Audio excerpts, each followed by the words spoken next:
Hello guys, ഇന്ന് ഞായറാഴ്ച സമയം ഒരു ഉച്ചവരെയുണ്ട്. കുറെ നാളുകൾക്ക് ശേഷം ഞാനൊരു വീഡിയോ ആയിട്ട് വന്നേക്കുന്നു. അതെന്ന് വെച്ച് കഴിഞ്ഞാൽ കുറച്ച് ഫ്രീ അഡോപ്ഷനാണ്. കുറച്ച് നായ്ക്കുട്ടികളും പട്ടിക്കുട്ടികളും, അതായത് ഒരു ക്രോസ് ബ്രീഡ് തന്നെയാണ്.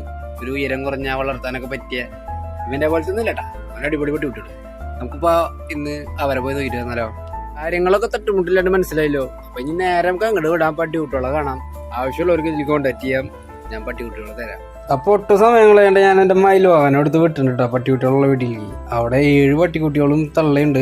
തള്ളപ്പട്ടീനെ അവര് അഡോപ്റ്റ് ചെയ്ത് വളർത്തുന്നതാണ്. അപ്പൊ അതിന്റെ കുഞ്ഞുങ്ങൾ അവിടെ ഉണ്ടായി കഴിഞ്ഞാൽ ഇഷ്ടം പോലെ പട്ടികളുണ്ട് അവിടെ. അപ്പൊ എങ്ങനെയെങ്കിലും കുറച്ച് പേരെ കുറച്ച് വീടുകളിൽ സുരക്ഷിതമായിട്ട് ഏൽപ്പിക്കാനാണ്. അപ്പൊ നമ്മൾ പറഞ്ഞ പോലെ തന്നെ വീട് തീണ്ടിട്ടാ. അല്ല, നിന്നാരാ പട്ടിയായിട്ട് കൂട്ടിരിക്കണല്ലേ?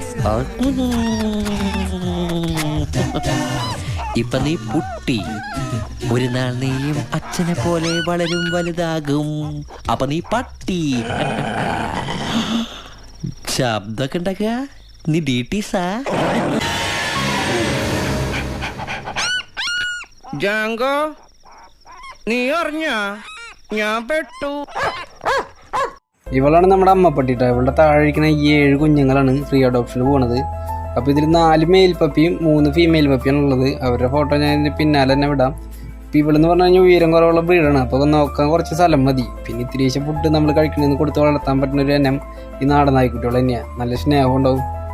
അപ്പോൾ അധികം വൈപ്പിക്കാണ്ട് ഞാൻ കുഞ്ഞുങ്ങളെ കാട്ടിത്തരാം. ഇതൊരു മെയിൽ പപ്പിയാണ് കേട്ടോ. മെയിൽ പപ്പി 2 ഇതേപോലത്തെ കളറാണ്. പിന്നെ ഒരെണ്ണം ഈ ബ്രൗണിൽ ബ്ലാക്ക് മാസ്ക് വരുന്നതാണ്. 4 മെയിൽ പപ്പിയും 3 ഫീമെയിൽ പപ്പിയാണ് കേട്ടോ ഇതിലുള്ളത്. അപ്പോൾ ആർക്കൊക്കെ ഇതിനൊക്കെ വേണ്ടതെന്ന് പറഞ്ഞു കഴിഞ്ഞാൽ എനിക്ക് കമൻറ്റ് ബോക്സിൽ ഇട്ടാൽ മതി. ഇതൊക്കെ നല്ല ആക്റ്റീവായിട്ടുള്ള പട്ടിക്കുട്ടികളുണ്ട് കേട്ടോ. നിങ്ങൾ ഈ വീഡിയോയുടെ തുടക്കം തന്നെ കണ്ടിട്ടുണ്ടാവും. ഇവിടെ ഇഷ്ടമാതിരി ലാസപ്സോ എന്ന് പറഞ്ഞൊരു ബ്രീഡ് ഓൾറെഡി ഉണ്ട്. അപ്പോൾ ഇവരും കൂടിയും വലുതായി കഴിഞ്ഞ് കഴിഞ്ഞാൽ ഇവിടെ ഒന്നാമത് കുറച്ച് സ്ഥലമുള്ളൂ. അപ്പോൾ ഇവരെ ആർക്കെങ്കിലും വേഗം നല്ലൊരു സുരക്ഷിതമായ കൈകളിൽ എത്തിക്കാൻ വേണ്ടിയിട്ടാണ് നമ്മൾ ഈ വീഡിയോ ചെയ്യുന്നുണ്ടാ. വളർത്താൻ താല്പര്യമുള്ളവരുണ്ടാവും, ഇല്ലാത്തവരുണ്ടാവും. ഉള്ളവർക്ക് വേണ്ടിയിട്ടാണ് ഈ വീഡിയോ. ഇവരുടെ ഏറ്റവും വലിയ പ്രത്യേകത എന്ന് പറയുന്നത് ഇവർക്ക് പെട്ടെന്ന് അസുഖങ്ങളൊന്നും വരില്ല കേട്ടോ. പിന്നെ ഈ ഇരിക്കണേൽ ഈ ഫസ്റ്റ് ഇരിക്കണ 4 എണ്ണമാണ് മെയിൽ പപ്പീറ്റ.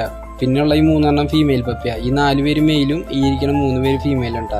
ഇതിനാർക്കൊക്കെ വേണ്ടതെന്ന് പറഞ്ഞു കഴിഞ്ഞാൽ ഈ കമൻറ്റ് ബോക്സിൽ ഇട്ടാൽ മതി. അവരുടെ നമ്പർ തരാണെങ്കിൽ നമ്മൾ എത്തിച്ചേരാട്ടാ.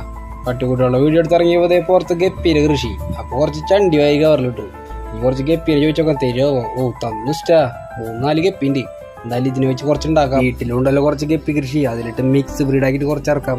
അപ്പോൾ ഇന്നത്തെ വീഡിയോ എത്ര ഉള്ളൂ? പട്ടിക്കുട്ടികളെ വേണ്ട ഒരു കമൻറ്റ് ബോക്സിൽ ഇടാം. അപ്പോൾ വീണ്ടും സന്ധിക്കും വരെ വണക്കം. എല്ലാവർക്കും വീഡിയോ ഇഷ്ടമായി വിചാരിക്കുന്നു. എല്ലാവരും ലൈക്ക് ചെയ്ത് സബ്സ്ക്രൈബ് ചെയ്ത് സപ്പോർട്ട് ചെയ്യട്ടാ.